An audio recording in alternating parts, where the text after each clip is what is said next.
Hey everybody, welcome back. We've done a Toy Story Woody comparison, so I thought today we would do a Buzz Lightyear comparison video.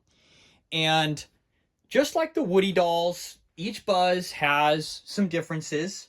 I will say I think the Buzz Lightyear figures are more alike than different compared to the Woody dolls that have huge differences, especially in the way of the face sculpts and the eyes, and the Buzz are much more similar, so getting one over the other isn't too different in that you don't have to be disappointed and one isn't being too film accurate than the other.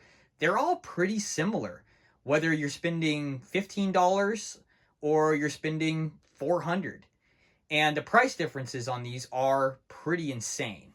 I think we'll probably start off here with the original. So this is a 95 original Buzz Lightyear Thinkway.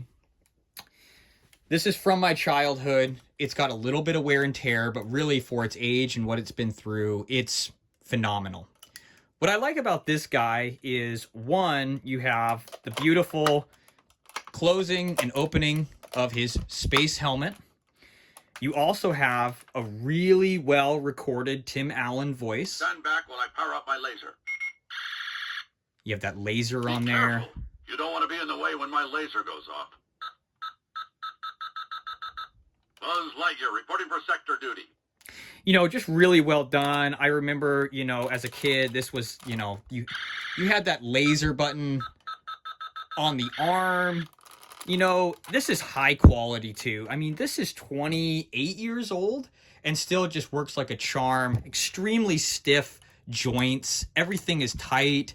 I think, of course, the best feature on this guy is the pop-out wings. And again, you know, 28 years old, it's almost 3 decades, and still works like a charm. You know, of course, you just clip those back in, and then he has the wing-free Buzz look. And again, I think the recording of Tim Allen on this figure, along with the posability, the integrity of the mold itself and the joints and that wing feature, this is one of my favorites. You can get these for anywhere from, you know, $40 to $100.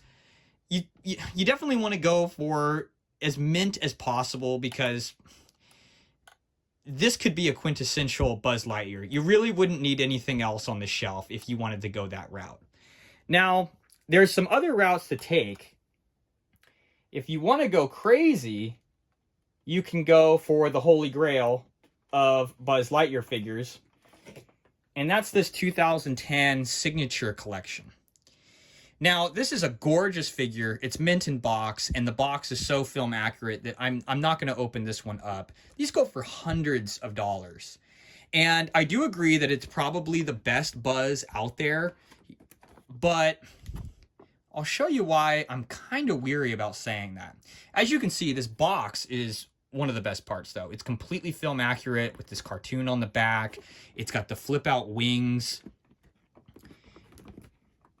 You know, there are a couple differences. You know, the original obviously didn't have the only at Target and a few other things on the box, but that viewing window and the whole shape and everything, you even got the blasters down here. I mean, it is his ship. You could replicate the scene with him on Andy's bed with this thing.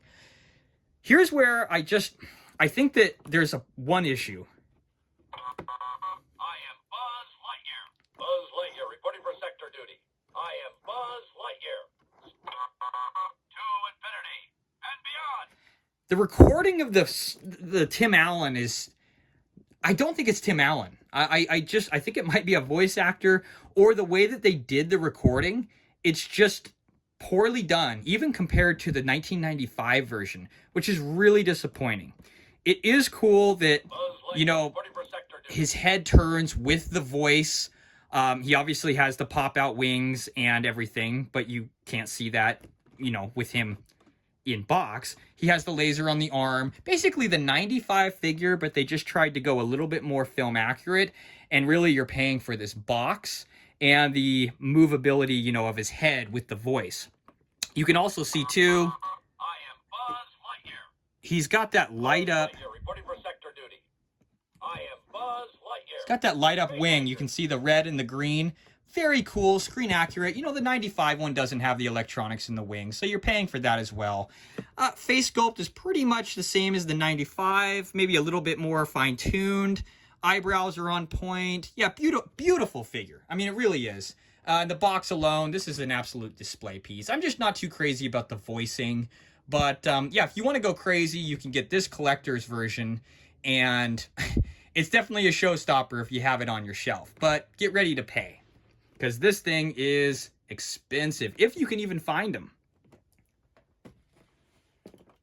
So there's also a different route you can take.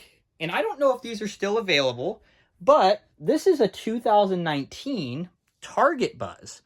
Now, this is an interesting figure because unlike the Disney Store Buzz, which I don't have, because again, these Buzz figures are not that different, so I don't need 15 to try to see which one's the best. They're all extremely similar. But I will say the Disney Store figure is inferior to this, as Thinkway, although this is, again, solid legs, so no posability. He stands the way he stands. Solid arms. You can't move the arms. No laser. Again, same way this side. Although him in this position is the same way as the Toy Story poster. So I do like that. Now, what I'll show you, though, is because this is a Thinkway, he has that gorgeous Thinkway face sculpt. The Disney Store version does not. And if you remember my Woody figure video, you'll remember that I took the 2019 Target Thinkway Woody, which was really poorly done. It had the plush feet and everything. But again, it had that beautiful face sculpt.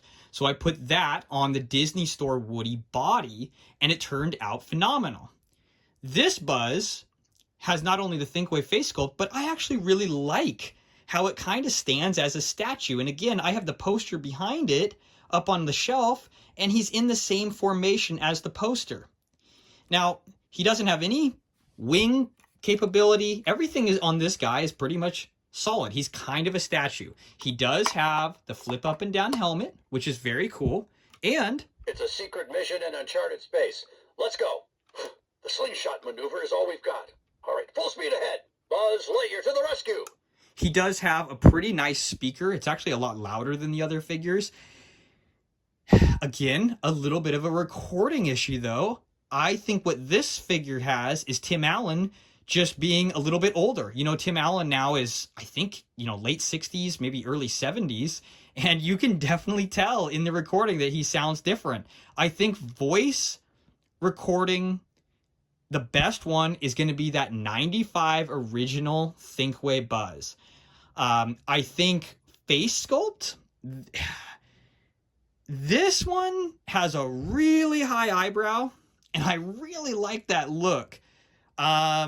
This and, honestly, I don't really know. This and the Signature Collection might have the best face sculpts, but really, when you look at that 95, it has its charm as well. I think it's kind of a tie on face sculpts. Again, this is kind of a statue, so not a lot of posability. That 95 one, just like the Signature Collection, it has movable arms, movable legs, everything is articulated. But I gotta say, great figure, and these were going for like, 19, 20 bucks. So, as far as the 12-inch movie scale Buzz, I don't know which one is technically my favorite, but I think it's gotta be the original 95 Thinkway. You got the wings, you got the nostalgia, and you got that face sculpt, posability, and the price. Is the Signature Collection worth hundreds of dollars just for the box? It really depends on how far you want to go with collecting. There are a couple more Buzz Lightyear figures out there. And of course, we talked about 7-inch scale Toy Story in the past. This is one of those 7-inch scale Buzz Lightyears. It comes in the Toy Story 4 box. It's a lot cheaper of a looking figure, definitely. There is quite a bit of posability, and actually the joints are very nice. They got some ball joints as well, so there's actually quite a few ways, even the wrist flip around. Quite a few ways to pose this guy if you're doing kind of an action sequence, or, you know, you just want to have him in kind of a different pose. He doesn't have the flip open arm or anything like that, and he doesn't have any flipping wings. They're all, you know, just solidly molded. And he doesn't have the bubble.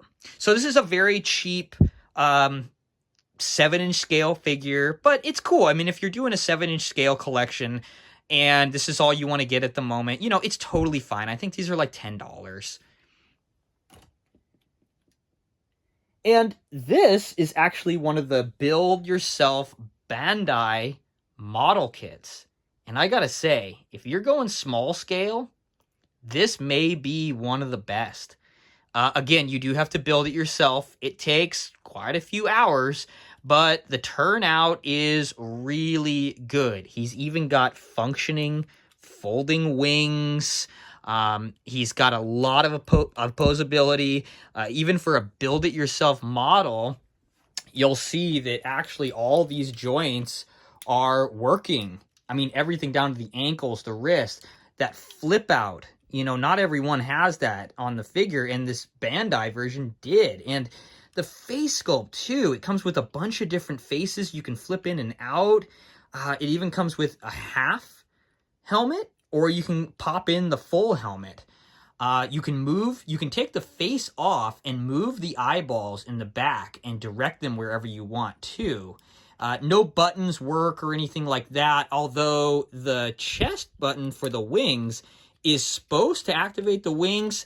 It's pretty hit or miss. The spring in there is extremely weak, but considering this is about $30, it's a fantastic Buzz Lightyear figure. It is a little bit smaller than the 7-inch scale, so keep that in mind, but really cool and looks really good on the shelf. So as far as Buzz Lightyear figures, there's quite a few. I think that as far as, you know, the best ones I have, the 7-inch scale one is not too impressive. The Bandai one is, for a 5-inch figure. If you can find maybe some of those Kyoto 5-inch to 6-inch scale figures to go along with that model, I think that's absolutely phenomenal. We'll take a look actually at the Kyoto figures in a different video. But as you can see, Signature Collection is awesome. Is it worth the price? You may have to decide that for yourself. And I think it's kind of funny that really looking at all of them, I think the original from '95 might be the best. But let me know what you're thinking, and we'll take a look at some more Toy Story stuff next week. We'll see you tomorrow.